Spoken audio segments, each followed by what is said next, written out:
Welcome everyone, Questini here with a discussion about some of the biggest changes I would personally implement at this point in Total War Warhammer 3. Not on an individual race level or faction level or Legendary Lord level, but on the game as a whole. Because usually there are issues where you talk about a particular Legendary Lord or another, but there are certainly problems with the game as a whole that do need fixing. The first thing I want to mention is climate. I think climate types need to be significantly reduced. I would not necessarily completely eliminate them because I think something like the chaos wastes makes a lot of sense in a game, or selling in the ocean if you're, say, for instance, the Empire. But I don't quite understand why the Tomb Kings, for instance, Tep as an example, can't settle in the ocean. I mean, they're undead. What do they care about that kind of situation? It is a bit ridiculous most of the time. So what I would say is that when it comes to climate, two things need to happen. One, climate in general should be far more accessible to various factions. Like, for instance, as Katep, it makes absolutely no sense that the wasteland is suitable, but the mountains are suitable, but the frozen climate is not. I mean, I get it. I understand the concept of the undead, the Tomb Kings, that they're not used to the situation, but it just doesn't really make a whole lot of sense. It also severely impacts certain campaigns like Atep. I think he's the ultimate expression of this, where their campaigns just end up being awful, even if they are good Legendary Lords, even if they have a lot of power, even if their race is good, because the Tomb Kings, while they're not necessarily the best race, they still are pretty solid. But Katep here suffers an enormous amount in his campaign purely because of climate in said campaign. Now, you can still make it work somewhat, and there are certainly mods available, but climate suitability needs to be expanded across the board for Legendary Lords. The second thing I would say is that when you're looking at what's suitable climate or not, it should just make sense in the context of the race. For instance, if you play a Leaf-Anar, and this is a ridiculous example really, then as a Leaf-Anar, yes, the frozen climate is suitable, but Ulfuan, with the exception of Nagron, is not.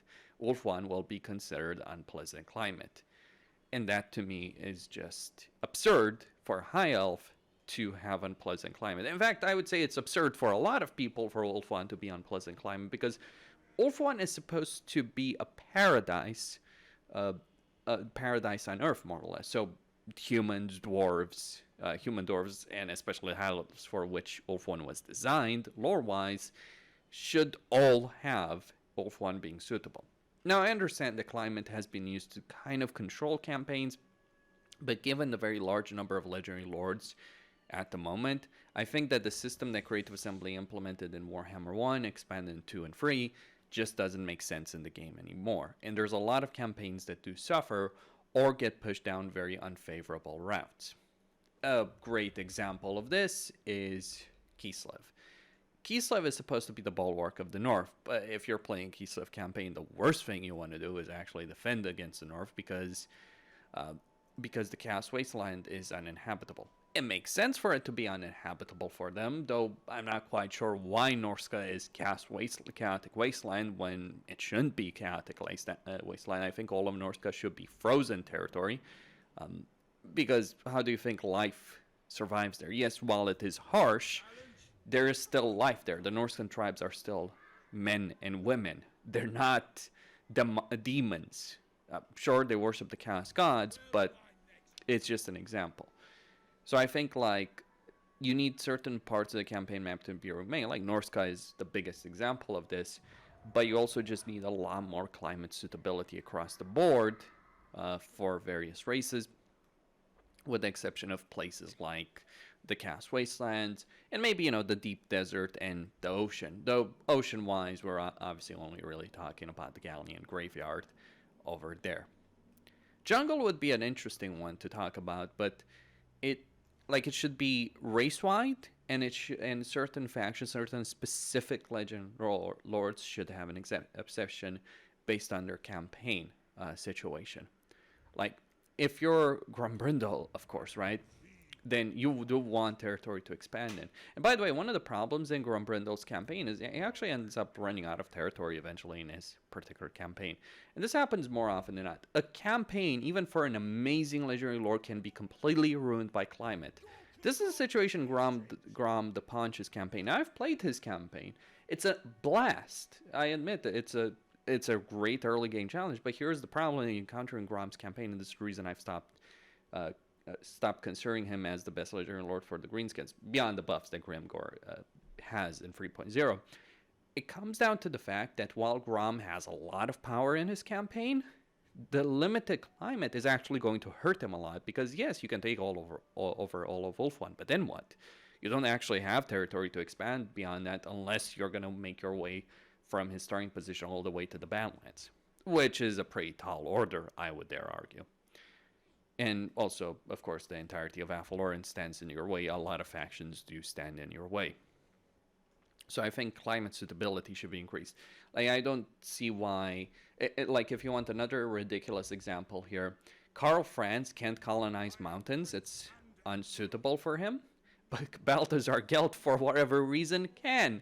I don't know why that is. It's just like... it's such a ridiculous system. I would not completely eliminate it, though maybe just change it so that most factions, the vast majority of races, just can't settle the Chaos Wastelands. That's another situation. Like, you could just make the Chaos Wasteland in general just unpleasant for everyone unless they're a chaotic faction of some way, including Skaven, to be clear. It's also pretty ridiculous that the Dark Elves can settle the chaotic wasteland. How does that make sense? I don't know.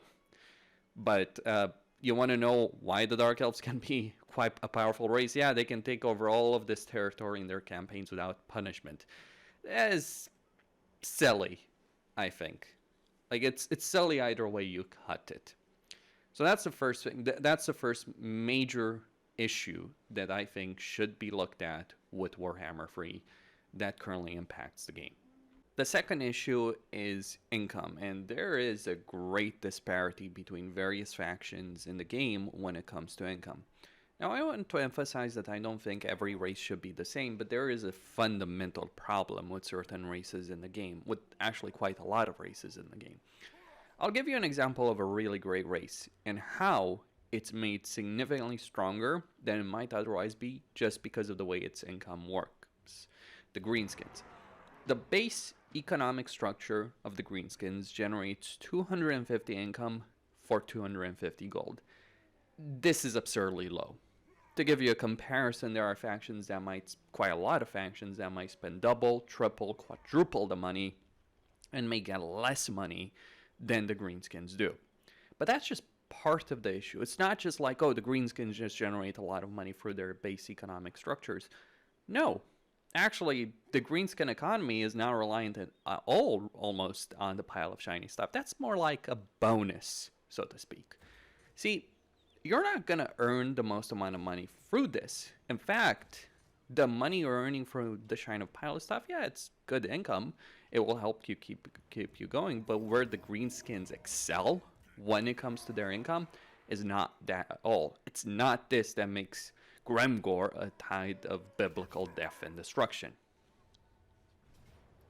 And I'm just going to set the the battle difficulty to easy over here to auto-resolve it, is that the post-battle loot that the Greenskins get is absurd. This is a starting battle, the first battle of my campaign. This isn't a big army. This is not a strong army. This is a pretty pathetic, weak army. And it generated me 2.6 thousand money from the very first battle of my campaign. Actually generated me 3k because, of course, I'm going to go for the option to generate even more money. And it gets better even. We then go over here to Gorge a Rock. And the victory itself generates 500. And if we sack it, if we sack the settlement, that's 500 more. So Grimgor, now, it's really the wisest move I could have done, sure. But Grimgor over here just generated 4,000 money for 2 battles, for his turn 1 battles. You want to understand how Gremgor is overpowered? You don't need to look further than what I just pulled off over there. And now, I don't even need to bother with the pile of shiny stuff. I'm just going to get the idols to start the growth going so I can get to a higher level of settlement. But it's even crazier than that, believe it or not. It's not just that I just earn a lot of money for sacking settlements, for occupying, for defeating armies.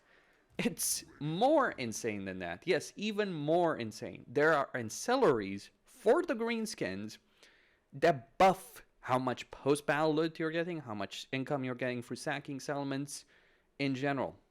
And even further, yes, because we have to go even further. For them, their structures are really cheap comparison to other races. Like their tier 1 economic building starts at 250, goes to 1,000. Other rate at tier 3. Other races may pay 1,000 at tier 1. Or even more. Yes, you may even pay more.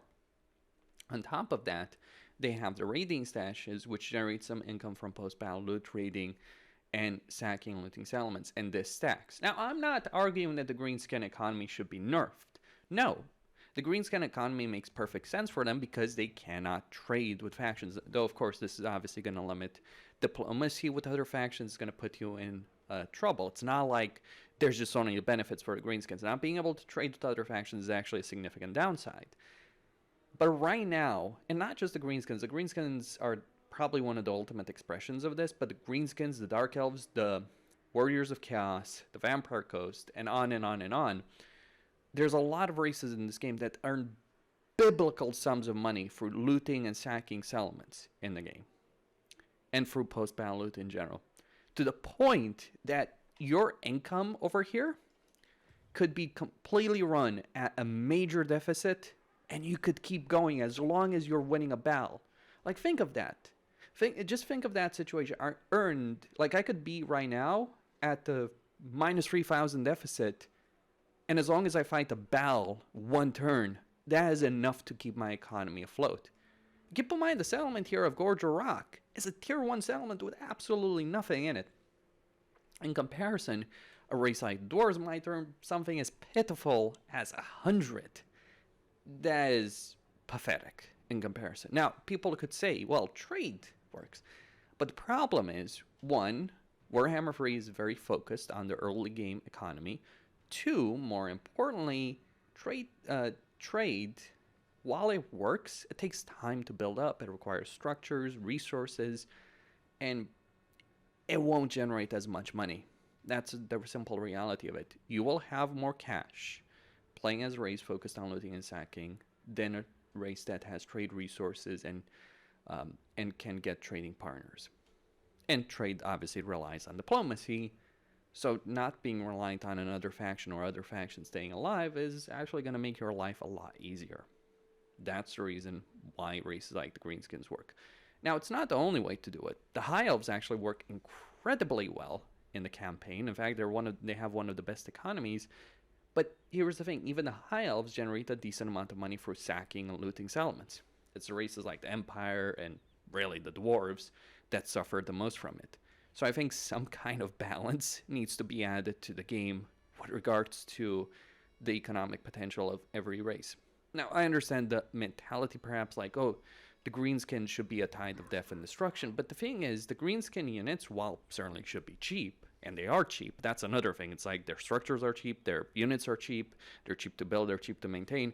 But also they can be units that are much more expensive than these guys. That's a big problem. But here's the thing. In the lore, if we look at the greenskins in the lore, the greenskins, they have some good units, sure, like the Black Orcs and others, but those are rarities. For the most part, greenskin armies in the lore are pathetic and weak, and they're really prone to losing their leader. In fact, right now, if you kill a vampire count's leader, you pretty much won the battle in a lot of ways. Difficult to do. But that's exactly how it should be for the Greenskins, and yet it is not at the moment. The Greenskin army can win the battle on its own, and it will stay and fight and win the day anyway. So I think that the Greenskins are just probably the ultimate expression of this, but there are certainly other races for which this can apply as well. And the balance right now in the game is completely thrown out of whack because of this. Now, the third major issue is really a combination of smaller issues all added together that do harm certain races far more than others. And I'm talking about something that, if I were to put an acronym to it, it would be CWRG. That stands for Control, Recruitment Slots, Replenishment, and Growth. You want to know why the dwarves are such a poor race in Warhammer 3 at the moment? It's because they suffer from all of these issues in their campaign, one way or another. Let's talk about control. Control doesn't really matter directly. Like, in terms of rebellions, you're very rarely going to get a rebellion unless you're playing Skaven. They are the exception, though. The biggest exception.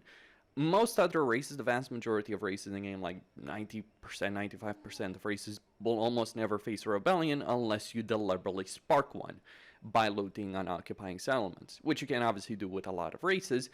But obviously, the downside of looting occupying settlements is that it inflicts a significant amount of public order penalties temporarily, but that can spark a rebellion in the short term. But that's not really a downside for any race in the game, because a rebellion is free experience, free money.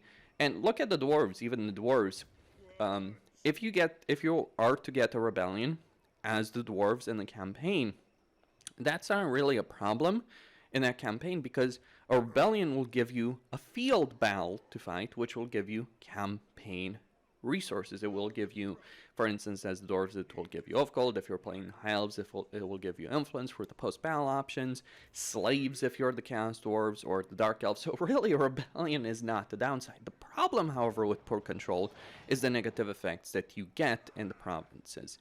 And you get poor control, you get minus 12 control on legendary through taxes and the difficulty level penalty. Now, this is really annoying, but it is just an annoyance. It doesn't necessarily slow you down in the campaign directly. What it does is slow you down indirectly. So the dwarves have poor growth, and low level of control will affect that growth even further weakening them as a race. It is only really a major issue for the dwarves, the combination of the control penalties on legendary combined with the poor growth of the dwarves. Growth, however, is very important for the vast majority of races in the game. Major exceptions, of course, include the chaos dwarves, the wood elves, and the beastmen. Growth is a big problem. The growth system in itself just doesn't really work all that well. It's an issue if you're trying to level up Black Arcs. It's an issue if you're trying to level Ogre Camps. It's not that you don't get a high level of control, it's that just the way the system works in terms of surplus points can be pretty annoying. So growth is a major issue, because without growth you can't grow your settlements to a high level. If you can't grow your settlements or your ogre camps or your horde armies quickly, then that limits your campaign potential in a very significant way. That's the growth, I would say, is the biggest issue by far in a campaign for any race, for the vast majority of races to deal with, because if you have poor growth in your campaign, or if you can't grow your settlements, that includes limitations. Look at the ogres. One of the biggest problems for the ogres is that leveling up those ogre camps just takes a very, very long time. Longer than it would take other races to level up their settlements properly. Yes, that's the situation. That's one of the reasons the ogres suck, because so much of their economy, hero capacity, unit recruitment is tied to those ogre camps, but those ogre camps do have issues with growth, not because they can't get a lot of growth points, but rather they need a lot of surplus points, and there's a limit on that. So growth is a major issue. Control is an issue, a smaller issue.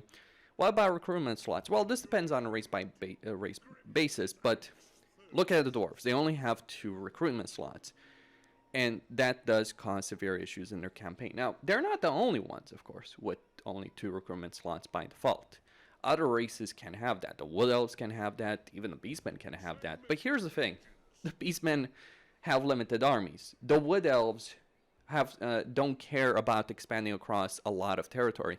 In fact, the wood elf campaign in a Wood Elf campaign, you have all the time in the world. One, because your armies generally are incredibly powerful. Two, you don't really need to hold territory as the Wood Elves, with the exception of bothering about growth in the local, in the trees that you currently have. But that's something you can deal with. It's only really an issue early on, but once you get rolling as the Wood Elves, that ceases to be a problem very, very quickly. So you can really afford as the Wood Elves to take your time to recruit units. As the Dwarves, however, you cannot. So, because you need to worry about a vast expanse of territory that you need to defend, and if your recruitment slots are limited, then it's just going to be harder to build up armies in the first place. Yes, there are ways of improving it. For the Dwarves, yes, you have a commandment. The problem is that commandment, if you're using that commandment, you're lowering your growth by a fairly substantial amount in the province you have. So it's not a great idea. Yes, there is global recruitment, but global recruitment is more expensive and takes more time. Yes, there is an armory, but you may not have the building slots because of the poor growth that dwarves would have. Like, the dwarves are the ultimate expression of all of these issues, really, of control, of growth, of recruitment slots, and yes, of replenishment. Let me explain why replenishment is so very important as something for every racing game. It doesn't matter which race we're talking about, every race cares about replenishment one way or another. One, replenishment allows you to recover from losses in battle quicker, right? So if you have poor replenishment, it's going to be difficult to recover from those losses. But what's the practical implication of poor replenishment? Well, there's two things. One, it will push you towards fighting a lot more battles manually in a campaign if you are playing a race or a Legendary Lord with poor replenishment, and that is pretty boring and tedious. Two, it will also push you towards building armies that just won't take as much damage as some other ones. So for dwarves, it really pushes you towards the playstyle of going with quarrelers and artillery, because they will generally take far less damage than melee units. Like, look at the melee-centric factions. They all have ways of improving their casualty replenishment. Some by a bit, some by a lot.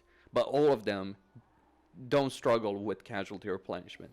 It's also a combination of their roster as well. Like, Warriors of Chaos don't necessarily have the best casualty replenishment in the world, but their units are so ridiculously heavily armored that they take little damage to begin with in battles, even in auto-resolve, so they can get away with it. And besides that, the Warriors of Chaos can actually get pretty good casualty replenishment, in particular as Nurgle. But not just Nurgle, to be clear.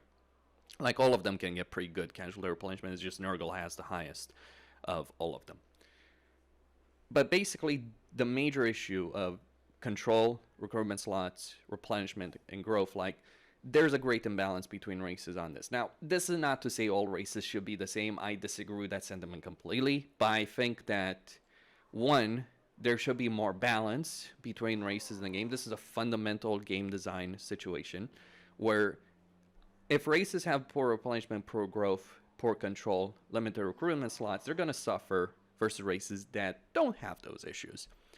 And that's something that I think needs to be changed. It's also something related to difficulty levels, but I'll get into that in a bit. But suffice to say, that is a bit ridiculous how the AI for every race gets very good control, very good growth, recruitment slots, and amazing replenishment. Let's not even talk about how the AI is virtually immune to attrition on any difficulty, especially on the highest difficulties in the game. The fourth major issue is with regards to auto-resolve. Like, look at this. Look at the army I have here. It's Foreground versus the army I'm fighting over here as Greenskins. 2 archer units, 2 orc boys, a big gun, and a war boss. If I fight this battle manually, I may take some damage on Foreground, but my army will come out of this virtually intact. If I auto-resolve it over here, then you can see some of these units have taken a fair amount of damage. It's only 100 casualties, but I could get out of that battle with 0 casualties completely. And that is not a great situation to have in your campaign. And this is a good example because the dwarves, for all of the problems that they do have in their campaign, the dwarves actually have armies with high leadership and high armor. It is really imbalanced when you're thinking about, like, another battle, another 100 casualties. Like, I wouldn't have taken any real damage against this particular army either. but it is certainly an absurd and ridiculous situation to deal with in a campaign again and again and again. That is the annoying factor when you're dealing with dot resolve. Dot resolve really hurts certain races more than others. It hurts the Skaven, it hurts the Beastmen, it hurts Nakari. It hurts any race the way it's designed. One, the fact that on a high difficulty you're going to take a lot more damage just because you're playing on a high difficulty. Yes, I understand that there's various benefits the AI gets in battles, but the way the auto resolve seems to work, at least from my impressions, isn't that enemy units are just getting those higher stats in the auto resolve. No, it just feels like the AI just gets auto resolve benefit flat out in the campaign, which causes the AI with pathetic armies to do significantly higher damage to you. But it's also an issue in general that armies with low leadership or low armor tend to take a significant amount of damage. This is a problem, as I said, for Skaven, for Beastmen, for Vampire Coast, for Vampire Counts even. And Vampire Counts are not a weak race. They're a really, really strong one. But they suffer tremendously in their campaigns because of this situation. There are mods that improve it. Furthermore, any settlement, it doesn't matter if it's a provincial capital or a minor settlement, who, by the way, I wouldn't have gotten a settlement battle over there, for instance. But any settlement in the campaign is going to have a defender's bonus. It doesn't matter if it's a field battle. This is because of what Creative Assembly decided to do, where they removed the minor settlement battles almost completely unless you have a garrison building, but they kept the auto resolve, the defender's benefit in the auto resolve. They did not change that. That in itself needs to be changed. And it's also ridiculous, in particular, even in walled siege battles, because as I've talked a lot about sieges in the game, in siege battles, it's actually the defender that's at the disadvantage. It doesn't make sense most of the time to defend the walls. The attacker has all the initiative in a defense battle. Like the last time I lost an offensive siege battle was when I screwed up in terms of my unit deployment. Like, you may not win a siege battle on your first go around, but if you have enough campaign movement points, you can just attack the same turn again and again until you win. Like if I'm playing the dwarves, I'll just get a bunch of range units, nuke everything from outside the walls, and when I run out of ammunition, okay, I just retreat, come back, do it again. Or I just get a runesmith, in which case I can never lose a siege battle, flat out. Yes, it is a pretty ridiculous broken system that we currently have in the game, and that's something that needs to be changed with regards to auto resolve. Finally, there is the question of siege battles. I would say this has been an issue that has plagued Total War for a very long time as a series. Historically speaking, obviously there were siege battles, but calamitous clashes in fortified settlements rarely, if ever, happened. Most of the time, sieges would be someone encircling a settlement or a city or fortress and trying to starve them out, because attacking would be pretty devastating. That's not how it works in Total War. That's never how it's worked in Total War. Most of the time in Total War, you want to take a settlement as quickly as possible. So you're going for the direct assault, which, historically speaking, was the costliest option. More often than not, during a siege battle, historically, a besieging army that could station tens of thousands of men around the city or a fortress had the luxury of doing so. But there were also countless sieges throughout history where they didn't have that luxury, so they would leave a small force to continue the siege, cut off the defender, and the main army would go doing other things, fighting the field armies of the enemy. This happened for Napoleon during his famous siege of Mantua, where he was leaving a blocking force around Mantua while he was fighting the constant stream of Austrian reinforcements. That's not how it works in Total War. Even with the larger number of armies that we have in Warhammer 3, it just doesn't make sense to do something like this. In fact, it makes a lot of sense to do the exact opposite, because, well, in Total War sieges, the attacker has the advantages, the initiative, the ability to decide where and when they're going to attack. And it's very easy to win sieges, even against a powerful opponent. And even if you can't win a siege outright, because let's say if you have a ranged army and you're attacking a heavily entrenched opponent, okay, you just spend all your ammunition doing as much damage as possible, and if you have enough movement points, you go back and resume the siege, no problem, or attack again and again. So the attacker has a lot of practical advantages. The defender doesn't really have that many advantages. The leadership benefit that the defender gets is just not good enough, and the defender has to defend a lot of different points, and it's pretty easy as a player to capture the victory point if you know what you're doing. And especially easy if you're cheesing it with units with stealth. Again, a very easy thing. Or if you have a reinforcement army coming from another side of the battlefield or inside the settlement, because there's plenty of broken siege maps available in the game at the moment where people can take advantage of that. Now, Creative Assembly did overhaul sieges for Warhammer 3, but in a lot of ways, while there were certainly some improvements, they actually ended up making them worse. So sieges are ridiculous. Like, if you're the player and you're the defender, you'll annihilate a lot of AI armies. But if you're the attacker, you could be fighting doom stacks that are in a besieged settlement, and you can win without too much hassle. The battles are long, they're tiring, they're exhausting, but they're not difficult, really. In fact, if you're playing certain races, certain Nigerian lords, you may never lose a siege. It is that absurdly ridiculous when you're looking at the situation. I think in Total War, the only game that actually had good sieges, a good siege situation overall, was actually Shogun 2. And you look back at Shogun 2, and it wasn't just the layout of the settlements, though certainly the layout of the Japanese castles was much better than what we got in other Total War games. And historically accurate or not, I think like what they did in Shogun 2 was brilliant. But on top of that, what was great about Shogun 2 was the following. You had garrisons in Shogun 2, but you only got powerful garrisons and settlements at a high level. You had to get higher level settlements to actually have good garrisons. And dot resolve was not so heavily favored for the defender. Like if you were besieging a settlement and you only had a couple of garrison units that could not stand up to your army, you could just auto resolve it and lose absolutely no one, which is actually what would happen if you fought that battle manually. So that was great about Shogun 2. Yes, Shogun 2 had a better auto resolve for sieges than any other Total War game that we've had since then. It wasn't perfect. I'm not going to say the auto resolve in Shogun 2 was perfect, but damn, it was a lot better than what we've gotten since then. It feels like in Warhammer 3, especially, I have to fight a lot of the sieges manually, because if I fight the battles manually, I might lose no unit whatsoever, but no model of a unit whatsoever.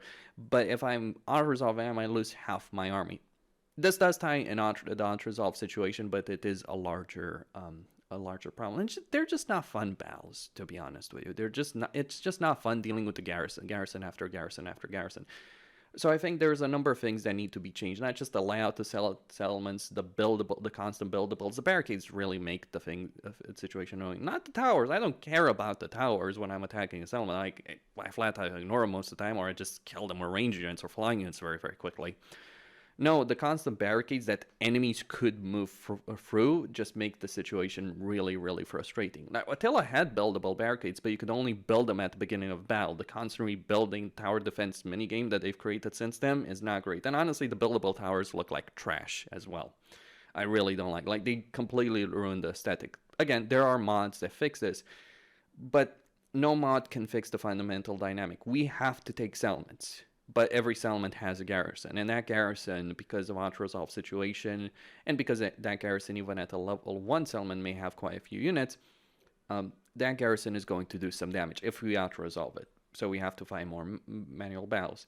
So I think a system like Shogun 2 or even Medieval 2 would be much better, where, like in Shogun 2, you had a weak garrison at lower levels, but as you got to higher and higher levels, those became more powerful, especially if you built buildings to help with that. That, I think, was a much better system than what we got after. Furthermore, when we're thinking about Medieval 2, in Medieval 2, what you had were a bunch of garrison slots where you could position units in a settlement that you would recruit yourself, right? You would recruit those units, or the AI would recruit them, but they would cost no upkeep.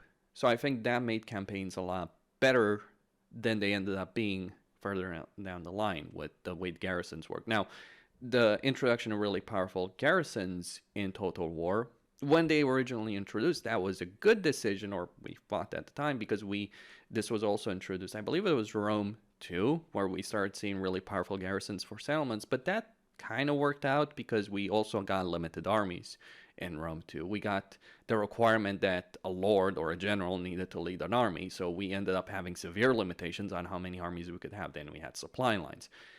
But I think Creative Assembly needs to move from that system. It's kind of shocking to think about it, but in a lot of ways, the campaign systems of Rome 1 and Medieval 2 and even Shogun 2 were just much better than what we have today. Like, it was funny when I was playing Rome Remastered, and look, Rome Remastered sucks in a lot of ways. The battles are atrocious, the siege battles, the pathfinding issues, etc. But if they actually had good pathfinding, like, I'm not joking on this, if that game had good pathfinding, if it didn't handle like a mess, like if it had as good pathfinding as the current Total War games have, it would probably be one of the best, if not the best, Total War games on the market right now.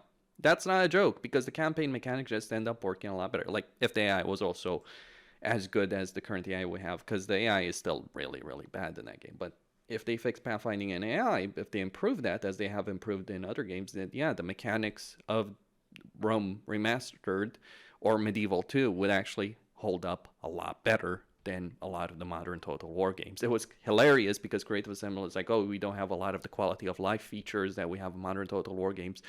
Yeah, a lot of the quality of life features aren't really that great, to be honest with you. Anyway, that's all I had to say.